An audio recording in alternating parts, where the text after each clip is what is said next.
Hello, everyone. You're back in Apter's Alley. Let's go. We got lots to talk about. First of all, what I want to do is I want to thank each and every one of you for tuning in every week for the past few weeks. This is the week of Raw 1004. And every week that I've been doing this, the numbers have been getting bigger and bigger. So you're watching this, you're telling your friends, at least I hope you are, to catch us here on onewrestling.com, onewrestlingvideo.com, YouTube, and any other way you can watch this. So come down to Apter's Alley. You can watch it in person. We may have some news about that eventually, by the way. We may be doing a live version of this. Anyway, lots and lots to talk about. Some of the comments that you people have been sending on. Oh, by the way, I said every week we would try and show another collectible that I've got. I have a collectible here that I don't think anybody else has. Okay, let me, hang on. Gotta go under the desk here. Gotta get my luggage. This is my luggage, and this is my luggage tag. Looks very simple, right? Like a regular luggage tag. Look what happens when you turn it over. My lovely daughter, Haley Apter, found this somewhere and bought it for me. So, I love collecting masks and masked wrestlers and whatever. So thank you so much. So if you're at the airport one day and you see that going around and around and around in the gurney, come and find me and say hello. Don't take my luggage, please. Another piece of business here. Robert. Hello, Robert. You wanted to know when will I do a shoot video? Everybody else does shoot videos. Robert, where have you been? 2004. High Spots had me in the studio for several hours. And if you go to www.highspots.com, you can probably still buy it. Or if you go to one of the conventions that they're going to be at, you can probably buy it over there too. But it's a shoot interview. Again, 2004, so it's many years ago, and a lot's happened since then. But hey, it's a good. You like that caricature? Take a look at that. Somebody drew that, and I'm wearing the Cow Championship Office Wrestling Championship belt.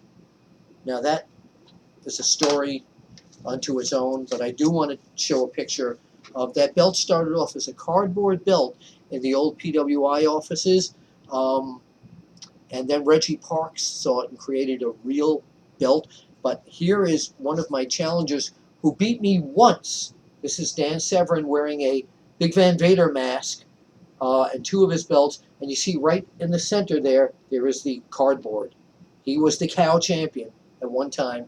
And recently, when both he and I were being inducted into the National Wrestling Hall of Fame, Dan Gable Museum in Waterloo, Iowa, he brought the belt back and gave it back to me after like 10 years. So I'm still the champ. Wonderful Willie will still be having, that's what they called me, Wonderful Willie. Jimmy Valiant gave me that name. Still be having some title defenses.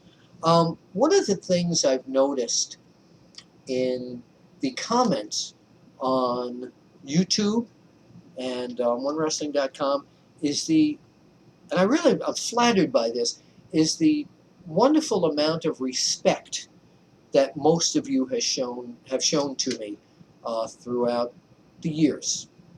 I'm flattered. I'm knocked out by it. I don't know what to say, but respect is a very wonderful thing, to have the respect of people and to respect people. This guy over here, as you know, Rodney Dangerfield, doesn't get any respect, I'm telling you.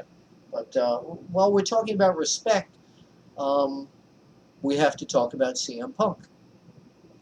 CM Punk wants everyone to respect him.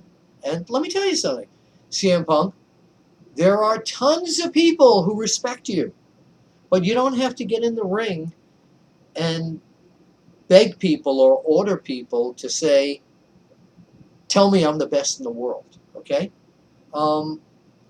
There are people who respect me, and I might be, I don't know, I might be the best in the world at these various things that I do with the broadcast of these type of segments, with reading my notes to you, with doing a shoot interview, with working for the magazines way back when. I may be the best in the world at a lot of different things. I might be the best karaoke singer in the world.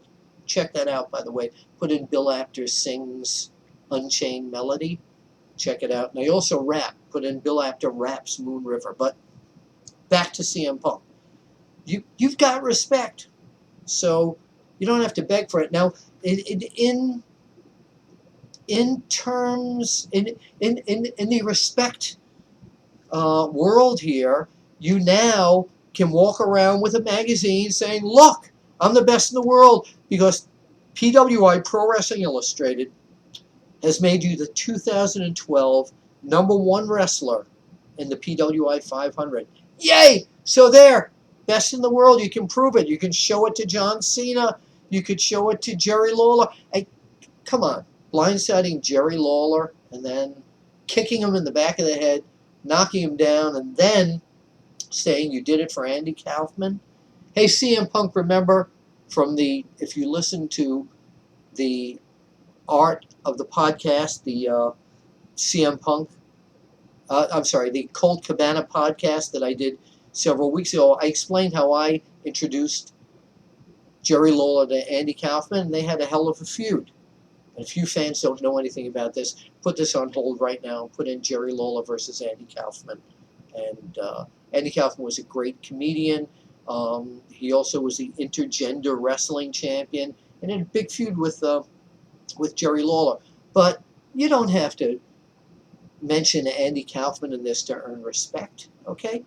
Respect will come to you, and it is there in certain people who have expressed to you that you're the best in the world. So come on, chill out, all right? So let's go back now to talk about SummerSlam. My question to you people out there, did it deliver? I went to watch the pay-per-view this time. I like at times going out where the fans are hanging out and watching it on closed circuit. And I go to the Fox and Hound restaurant in King of Prussia, Pennsylvania. And at the end of the show, people were walking out of there going like, they weren't sure what to think. You want to leave going like, wow, that was a hell of a show. But they were waiting for Triple H and Brock Lesnar to like kill each other. And that didn't happen. Lesnar, of course, broke Triple H's arm. But it ended where it just didn't seem to be as vicious as people thought it was going to be. So did you think Dolph Ziggler and Chris Jericho had an amazing match on that show? But did you think that SummerSlam delivered or didn't deliver? So leave a message right underneath here on YouTube, or go to onewrestling.com and leave a comment there. Let me know, did SummerSlam deliver? So let's move to Monday Night Raw. We talked about CM Punk already. There was a 6-man tag team match with the Primetime Players and Cody Rhodes against R-Truth, Kofi Kingston, and Sin Cara. I'm amazed Sin Cara was able to wrestle in normal light. Bravo, Sin Cara.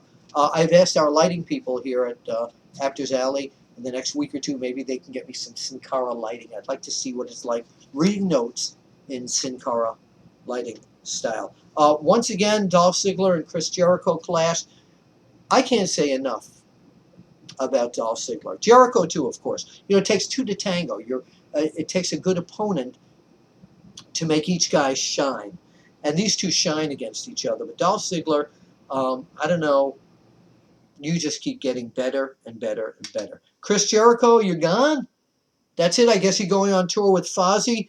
Jericho did tweet, hopefully, that he'll be back eventually, and we will miss you. All the Jerichoholics are going to miss you, Chris Jericho. Brock Lesnar says he's done. He's out. He's no longer going to be in the WWE forever and ever. Baloney. I don't buy it.